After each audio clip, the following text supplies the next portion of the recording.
চরমনাই ছিল, কওমি ছিল, আলিয়া ছিল, দল মত নির্বিশেষে সবাই জমায়েত হয়েছিল, একমাত্র মুসলমান হিসেবে একত্রিত হয়েছিল। ঠিক কিনা বল? আমার মনে হয় এই বাংলাদেশের 18 কোটি তৌহিদি জনতা যদি মুসলমান হিসেবে আমরা একটি কথা বলতে পারি, রাজনীতি করব আমার দেশে, আমাদের দল থাকবে আলাদা। আমাদের ব্যাপারে যদি কোন মোশরাক উঠতে বলারি নাক গলায়, তার নাক আমরা ভেঙে দেব। ঠিক বলেন? বাংলাদেশের ব্যাপারে কথা বলার সাহস হবে না। বাংলাদেশের মানুষ ছোট হলেও সাহস বেশি। ঠিক না? সাহস আছে না? নাই? সাহস আছে। সেই জন্য আমাদের দেশে সবচেয়ে বড় অভাব, সেটার নাম হলো ঐক্যর অভাব। কিসের অভাব বলেন? যেরকম কিসের অভাব? এদিকে অভাব আছে, আপনারা কি এটা অনুধাবন করেন? এটা ঐক্যর অভাব আছে না নাই? হ্যাঁ, এই আমরা আপনাদের এলাকার কথা বলছি ভাই। এখানে যারা মুসলমান আছে, কি আছেন? আমরা যারা মুসলমান আছি, বিএনপি জামাত যত দল আছে, সবাই যদি আমরা বসে বলি রাজনীতি করবো, কিন্তু ইসলামের ব্যাপারে, কোরআন হাদিসের ব্যাপারে, কোরআনের বিরুদ্ধে যদি কেউ কথা বলে, তার বিরুদ্ধে আমরা সবাই অ্যাকশন নিব, তাহলে এখানে কোরআনের বিরুদ্ধে কথা বলার কেউ সাহস পাবে? কথা বলে পাবে? পাবে না। আর যদি আমরা এক দলে কোরআনের কথা বললে যদি এদেরকে জেলখানায় ঢুকাই, আরেক দলে বার করার জন্য চেষ্টা করি, তাহলে আরেক দল সহজ হবে না তাদের জন্য। আঙ্গুল কয়টা আছে এখানে? 5টি। শক্ত হলো না নরম হলো? এই যে 4-5টা একত্রিত করলে, এক আঙ্গুলে ধরলে শক্তি পাবেন, ধরছেন চট করে ছড়ে যাবে। যদি এইভাবে ধরে চড়তে খবর আছে। ঠিক কিনা গান? আমার ভাইরা, সেই জন্য দল হবে কয়টি? ইমানের তাওহীদের ভিত্তিতে দল কয়টি হবে?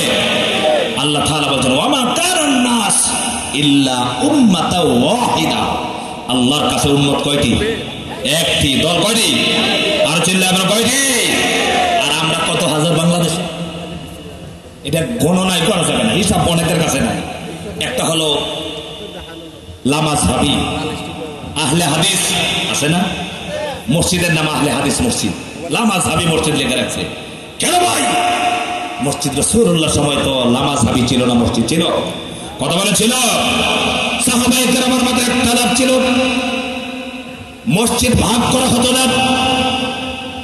আমাদের ভিতরে ওয়াহাবি, সুন্নি, কওমি, আলিয়া ভেদাভেদ হয়, ফিতনা ফাসাদ হয়।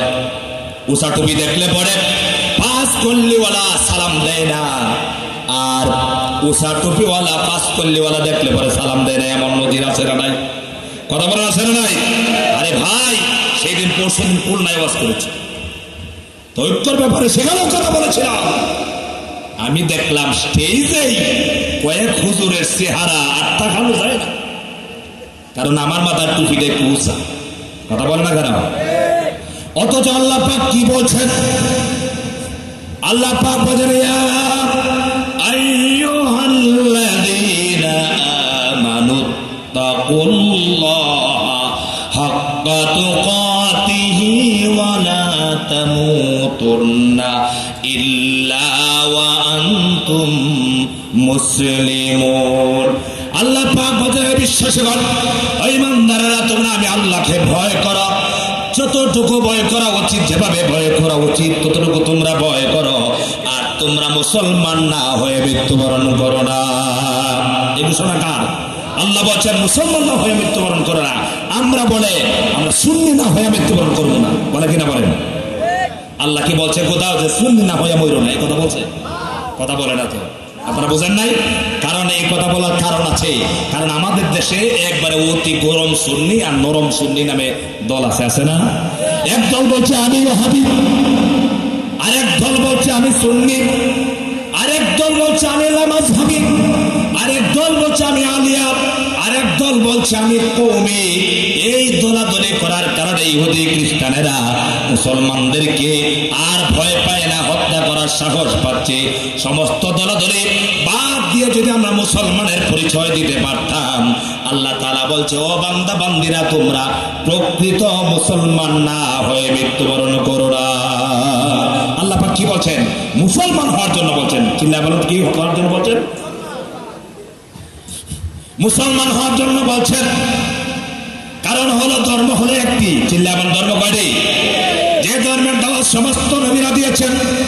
আল্লাহ পাক বলেন শারআ লাকুম মিনাদ দীনি মা ওয়াসসা বিহি নূহা ওয়াল্লাযী আওহাইনা ইলাইকা ওয়া মা ওয়াসাইনা বিহি ইব্রাহিমা ওয়া মূসা ওয়া ঈসা আন আকিমুদ দীনা ওয়া লা তাতাফাররাকু ফীহি।